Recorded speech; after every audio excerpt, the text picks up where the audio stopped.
Sido día, apreciado hermano y hermana. Estamos ahora listos para estudiar la lección de escuela sabática del día de hoy en Pablo y los Efesios, la primera lección de este trimestre. Y para el día de hoy, miércoles 28 de junio, Efesios en su tiempo. Por favor, acompáñenme en oración. Amado Padre, gracias te damos por tu palabra que será expuesta en este momento. Rogamos la bendición de tu Santo Espíritu en el nombre de Cristo Jesús. Amén y amén.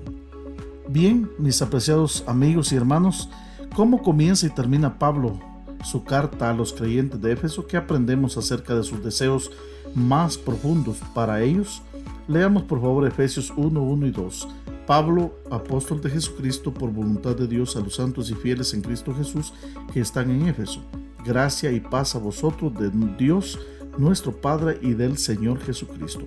Efesios 6, 21 al 24. Dice así: para que también vosotros sepáis mis asuntos, y lo que hago, todo os lo hará saber Tíquico, hermano amado y fiel ministro en el Señor, el cual envía a vosotros para esto mismo, para que sepáis lo tocante a nosotros y que consuele vuestros corazones.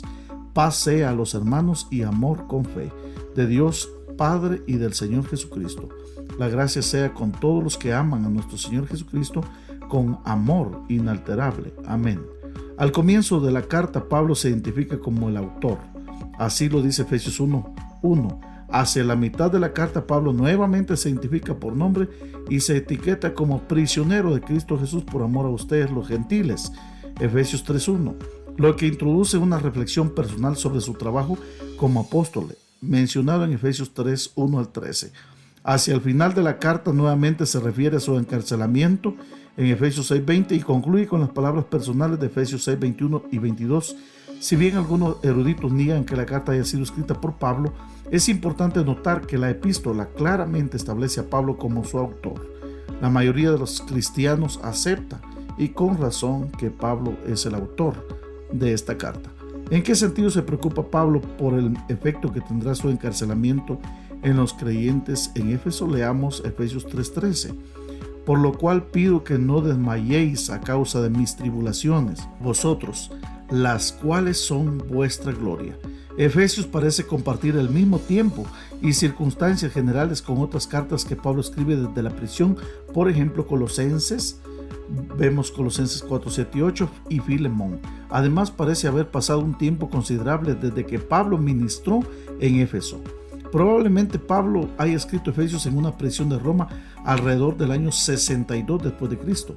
En Efesios, Pablo ofrece pocos detalles sobre la situación de su audiencia en Éfeso. El alcance de su atención es amplio.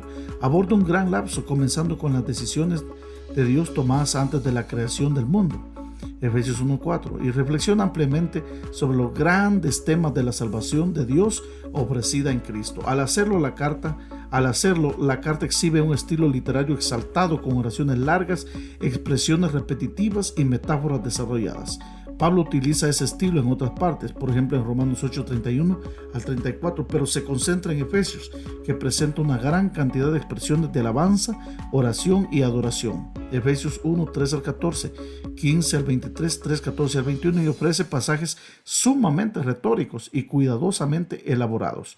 Mi apreciado hermano y hermana, la carta a los Efesios tiene un tema notablemente profundo. Hoy nos toca hablar sobre la temática de la carta y podemos ver entonces por lo menos dos partes fundamentales del bosquejo de la carta.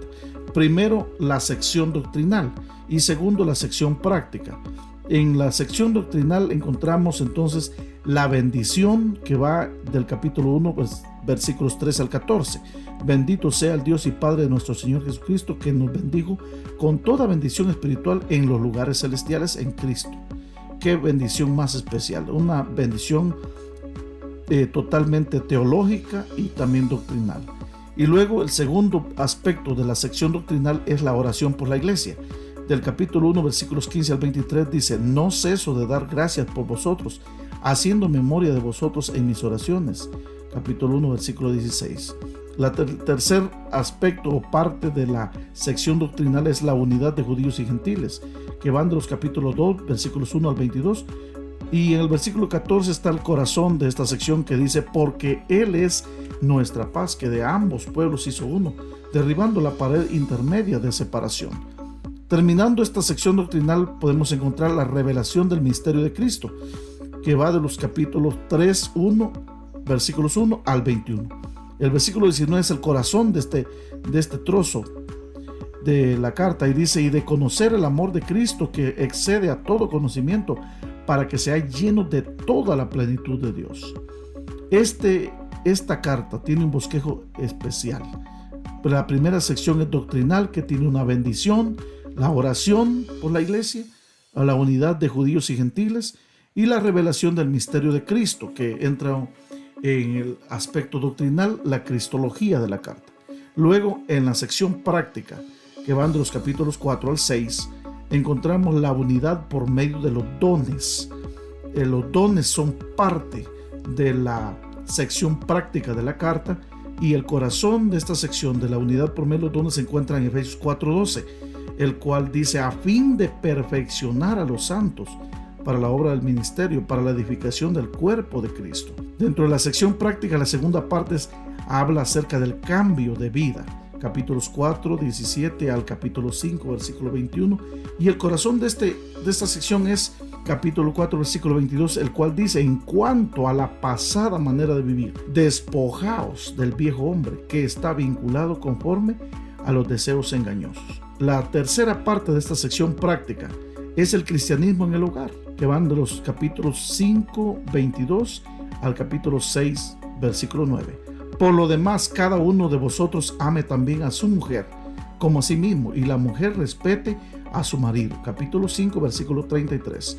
Y por último, la sección práctica no podía terminar de una manera triunfante, como lo es con la sección la armadura del cristiano, que va de los capítulos 6, 10 al versículo 20. Vestidos de toda la armadura de Dios, para que podáis estar firmes contra las acechanzas del diablo. Esta carta es una carta tan especial, tan maravillosa, que nos ayuda a entender cómo podemos nosotros estudiar de una manera temática la carta. Por lo tanto, mis apreciados hermanos, quiero repetirles que el bosquejo de la carta se divide en dos grandes secciones: la sección doctrinal y la sección práctica. Dentro de la sección doctrinal está la bendición, la oración, la unidad de judíos y gentiles, claro, desde el punto de vista eclesiológico, y también la revelación del misterio de Cristo, es la parte cristológica de la carta. Luego encontramos en la sección práctica la unidad por medio de los dones, el cambio de vida que se espera en la vida cristiana, y el cristianismo en el hogar, y por último la armadura del cristiano. Quiero invitarle, mi apreciado hermano, para que pueda dominar el contenido de esta carta. Es el propósito de este estudio de la palabra del Señor, desarrollar un contenido completamente espiritual y sustancioso para nuestra vida espiritual de esta carta. Por favor, acompáñeme en oración. Amado Padre, gracias por tu palabra. En ella encontramos el pan de vida y lo que puede dar sentido a nuestra vida espiritual. Muchas gracias por acompañarnos. En el nombre de Jesús. Amén.